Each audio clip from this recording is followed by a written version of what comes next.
Saya kembali bersama Bupati Malinau, Pak Wempi Mawa, dalam sebuah perjalanan kunjungan kerja di sejumlah kecamatan di pedalaman Malinau. Ini kedua kali perjalanan ini saya ikuti dan keduanya luar biasa. Bahkan ini lengkap ya. Hampir semua moda transportasi kita naiki nih, mulai dari pesawat, ketinting, bahkan nanti pakai mobil begitu. Ini kita sedang berada di tengah-tengah perjalanan ini, Pak ya. Ya. Ini daerah apa sih ini, Pak? Ini daerah Datadian. Masih Datadian ya? Ya, masih Kecamatan Kayan Hilir. Kayan. Wilayah adat Apokayan. Oh, Apokayan. Ini sungai hulu Sungai Kayan ya di belakang kita ini. Iya. Hulu. Yang mengalir sampai Tanjung Selor. Betul. Wow, luar biasa ya. Ini kita rencana kemana nih, Pak? Kita menuju ke desa Betau. Betau. Betau. Itu di ujung. Itu desa, salah satu desa yang ada di Kecamatan Kayan Hulu. Jadi kita menelusuri ya sungai, dan nanti ada muara kita akan masuk. Oh gitu. Menuju ke desa, karena desa itu di dalam anak sungai. Ya. Itu kita mau lihat apa itu, Pak? Katanya ada patok juga ya, atau apa? Ya. Ada PLBN yang dibangun ya, Pak? Di sana. Bapak mau lihat juga ke sana ya? Ya, cara mudah-mudahan bisa sampai dengan waktu yang tersedia. Oke.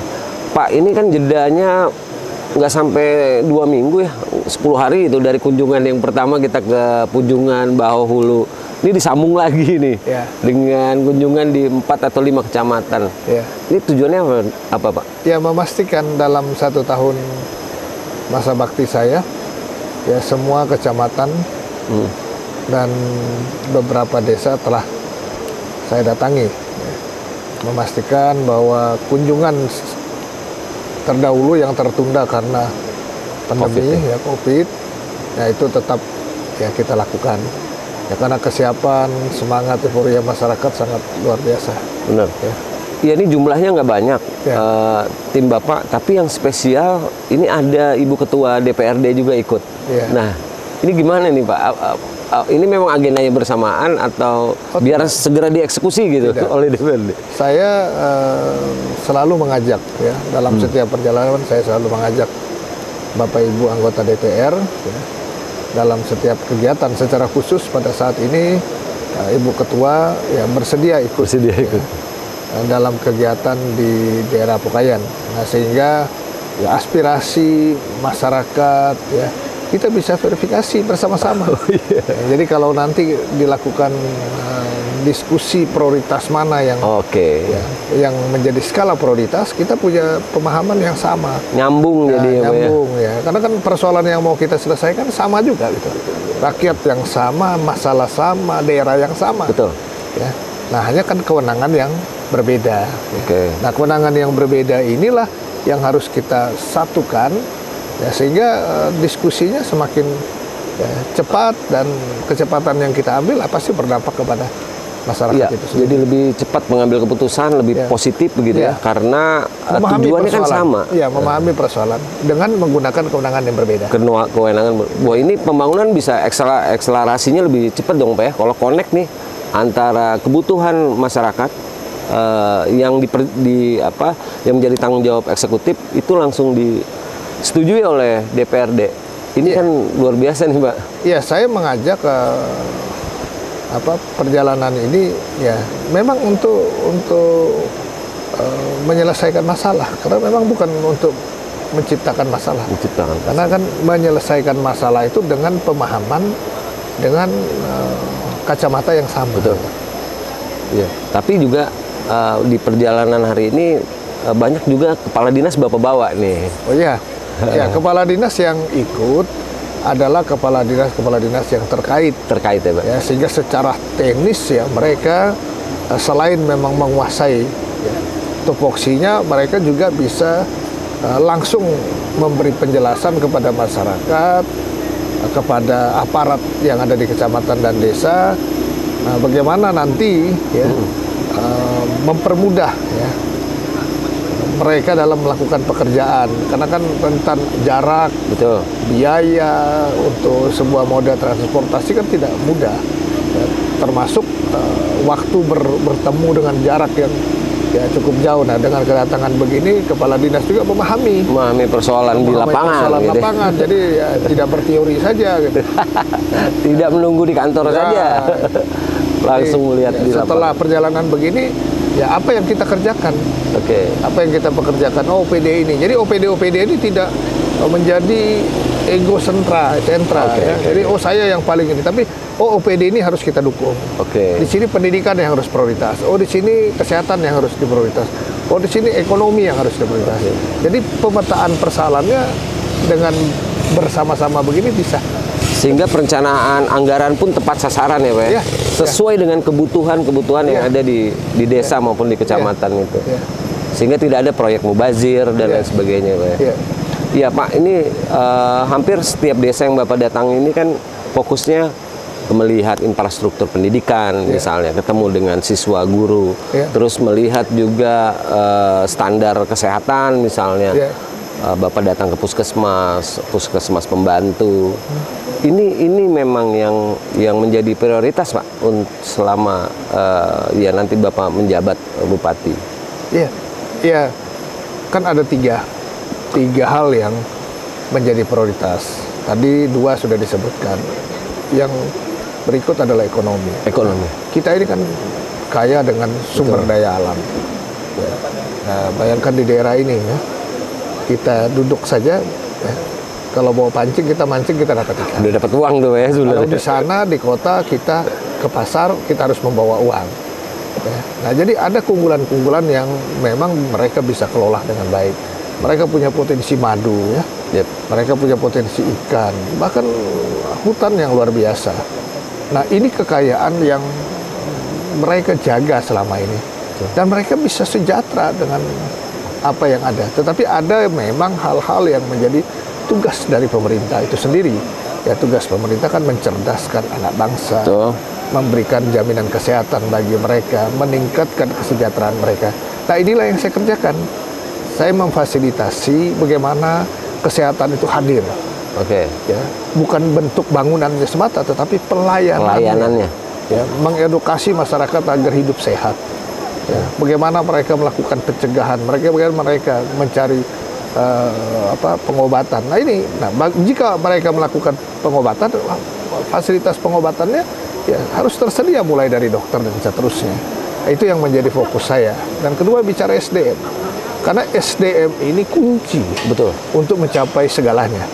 Nah, oleh sebab itu SDM harus dimulai dari sejak dini. Bukan infrastrukturnya semata, tapi manusianya. Nah, manusia ini dibentuk oleh manusia.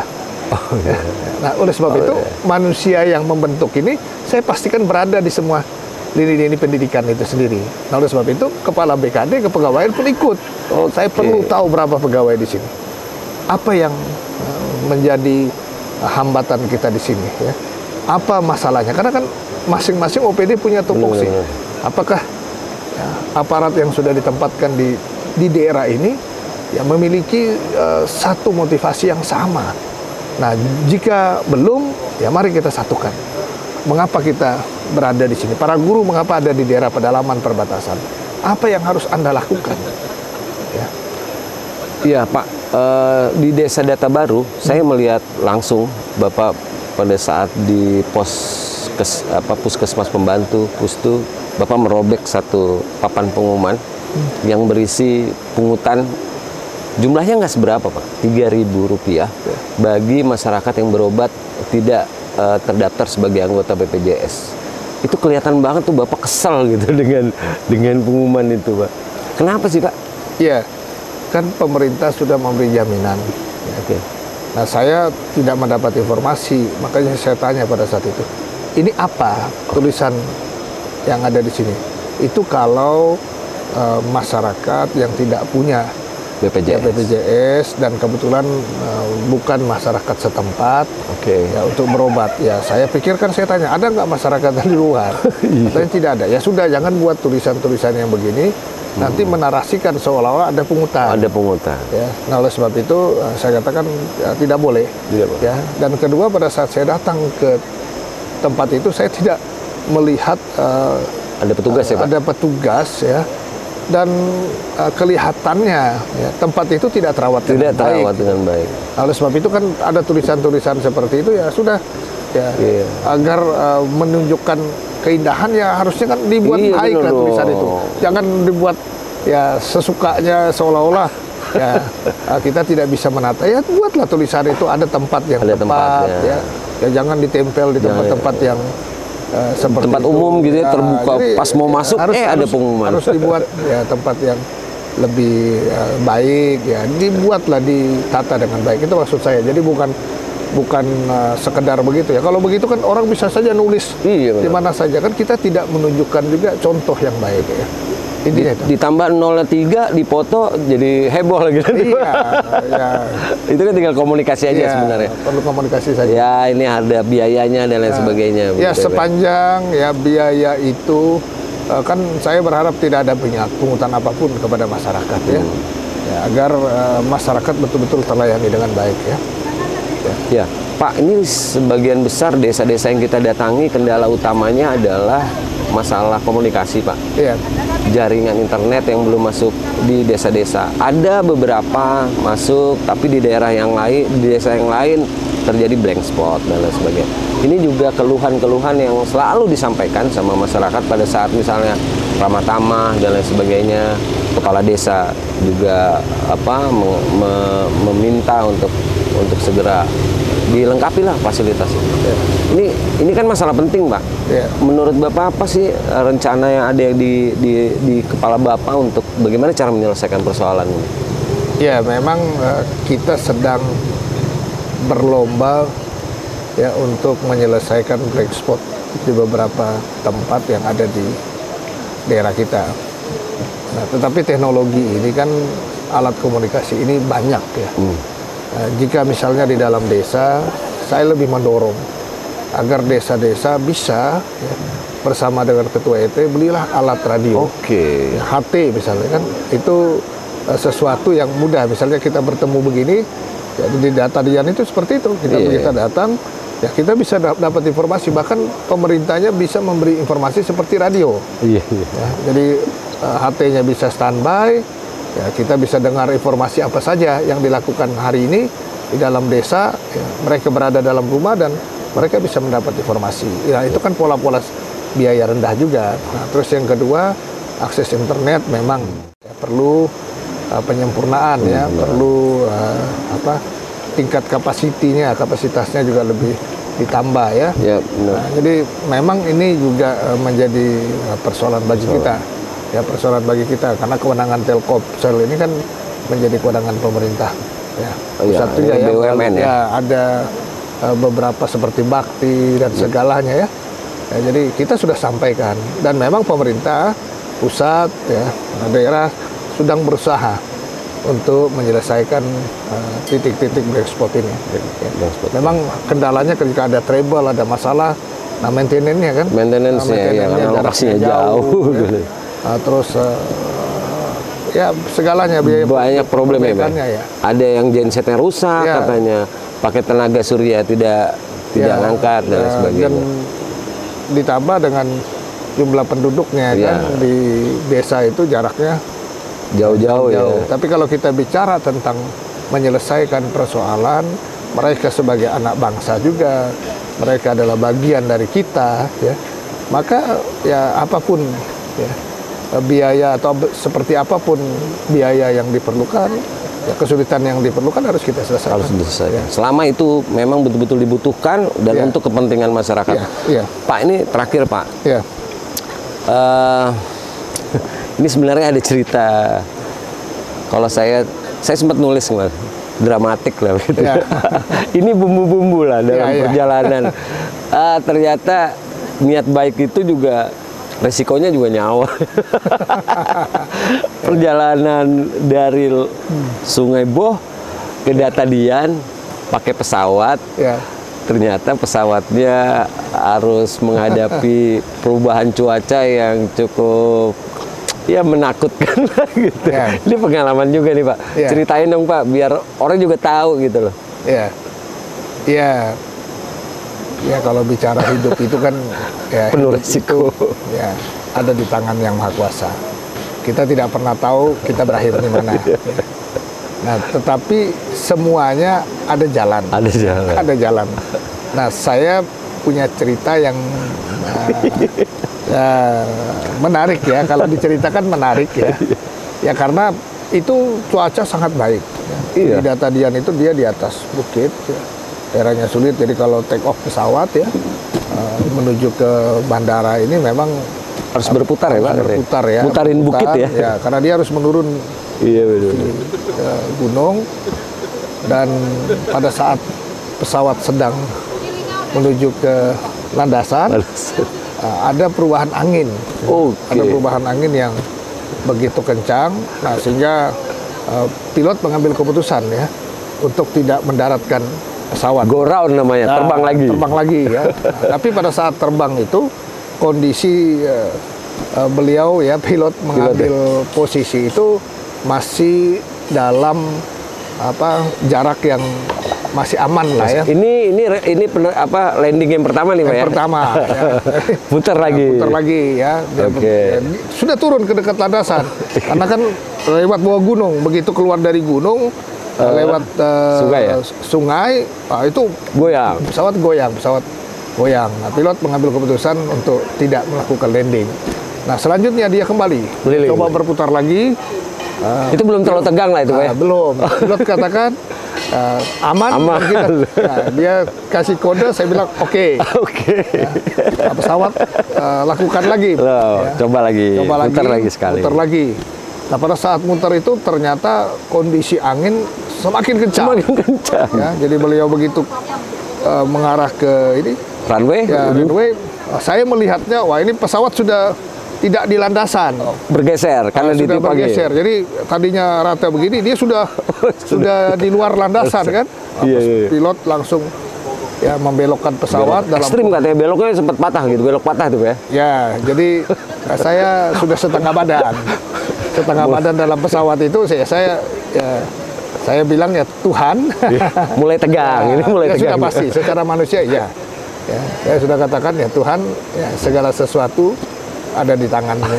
Ya. Dan saya melihat ya semua menjadi tidak berbicara lagi kan. Hening ya jadi. Hening gitu. Ya pilot sudah dengan begitu cepat ya mengendalikan alat-alat dalam pesawat itu, ya membuat saya selama ini belum pernah merasakan terbang seperti itu gitu ya. Padahal udah sering naik pesawat ya. Sering kali naik pesawat. Nah, tapi karena pilotnya tenang, ya kita juga tenang. Penumpang juga tenang. Lebih mungkin sekitar 2-3 menit ya. Pesawat itu kembali ke posisi yang aman. Ya, saya lihat pilotnya beri jempol lagi, berarti tidak ada masalah. Tidak ada masalah. Coba lagi. Coba lagi ya. Yang ketiga kali coba lagi. Tetapi pada saat yang ketiga, ya ternyata memang tidak bisa dipaksa. Tidak bisa dipaksa. Ya, goncangannya luar biasa. Semakin keras. Semakin keras. Ya. Padahal dua rombongan saya sudah landing. Termasuk saya landing aman. Nah, jadi akhirnya dilakukan keputusan untuk menuju ke bandara lain. Nah, sayangnya pada saat kita menuju ke bandara yang terdekat, dilakukan komunikasi radio, tidak ada respon. Ya, mungkin karena memang tidak ada jadwal penerbangan di situ, sehingga pilot mengambil keputusan kembali, tidak berani mendarat di situ, ya, karena tidak ada izin, dan tidak ada komunikasi. Akhirnya kembali ke Sungai Maha, ke Sungai Bo, karena perhitungan fuel BBM juga mulai menipis nih. Jadi beliau kembali dan mendaratkan kami di sana. Nah, karena mengingat jadwal saya ada di Kayan Hilir, saya katakan dengan pilot, Pak Pilot, kita rubah jadwal. Saya minta Bapak antarkan saya kembali ke tempat yang tadi tidak bisa berkomunikasi. Artinya Kolong Ampung. Terdekat nih, ini paling dekat. Jadi karena walaupun saya harus mendarat di Kolong Ampung, tapi saya masih bisa ke Data Dian. Ya. Dan pilot katakan saya komunikasi dulu. Saya minta dari radio komunikasi kampung dan akhirnya nyambung. Akhirnya kita berangkat. Dua red saya diantar ke Kolong Ampung dan tiba di Kolong Ampung jam 3 ya, setengah 4 malah ya. Dan selanjutnya jam 4 satu kloter lagi, ya. Dan akhirnya kita sampai Long Nawang? ke Long Nawang itu jam 5. Jam 5 karena kondisi malam, ya. Kalau lewat darat, kalau cuaca hujan, ya, Oke, malah nggak bisa diprediksi nih ya, kalau lewat darat. mobil maka berpotensi kan, karena tanah masih sangat Betul, betul. alami, ya, tanah belum ada batu-batuan agregatnya. Belum ada tuh. Nah, tapi saya katakan pilihan kedua sungai. Sungai. Ya, saya tanya dengan para motores, biasa jalan malam biasa. Oke, yakin? Oh, yakin. Nah, kalau begitu siapkan ketinting, kita berangkat. Jadi kita berangkat jam 5, perjalanan membutuhkan waktu 3,5 jam. 3,5 jam kan? 3,5 jam, dan ya puji Tuhan, alhamdulillah. Ya, Nyampe juga kami sampai di sana walaupun lewat beberapa giram yang kita lihat hari ini. Ya, kita tiba di sana dan langsung melaksanakan ke acara. Iya kan Pak, Bapak sebenarnya bisa pending lah. Ya. Sudahlah, saya ini udah, karena kan memang kita mau ke Long Nawang juga, kita mau ke Long Ampung juga. Ngapain lagi balik ke sini?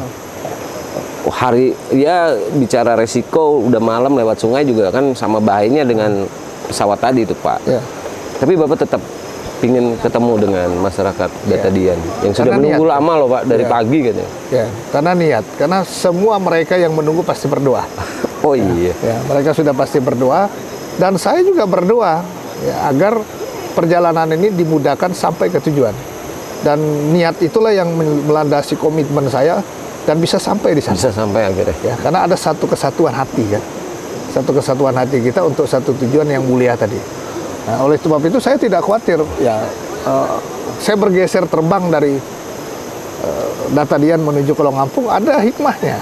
Ya. Oh iya. Ada hikmahnya. Apa hikmahnya? Apa ya, pada saat saya di atas, ya, Ampung itu pesawat sedang meminta komunikasi, tetapi kan di Bandara Ampungnya tak ada Orang, tak ada petugas. tidak ada respon dari ya, dari harusnya kan pesawat kami bisa mendarat Bisa di bandara mendarat, ini. benar. Karena di sana mungkin tidak standby radionya, ya, sehingga pesawat tidak berani melakukan keputusan untuk mendarat di sana.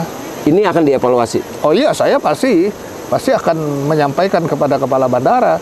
Saya berusaha berkomunikasi kepada beliau, memang tidak bisa ada sinyal. Tapi setelah saya turun, saya pasti komunikasi. Komunikasi ya Pak, Ya. karena itu penting banget Ya. untuk keadaan emergensi Iya, misalnya. iya. Misalnya ya kayak begini kan siapa yang duga Iya. ya Pak? Perubahan Ya, cuaca di iya. daerah pedalaman ini kan cepat Ya, sekali. ya.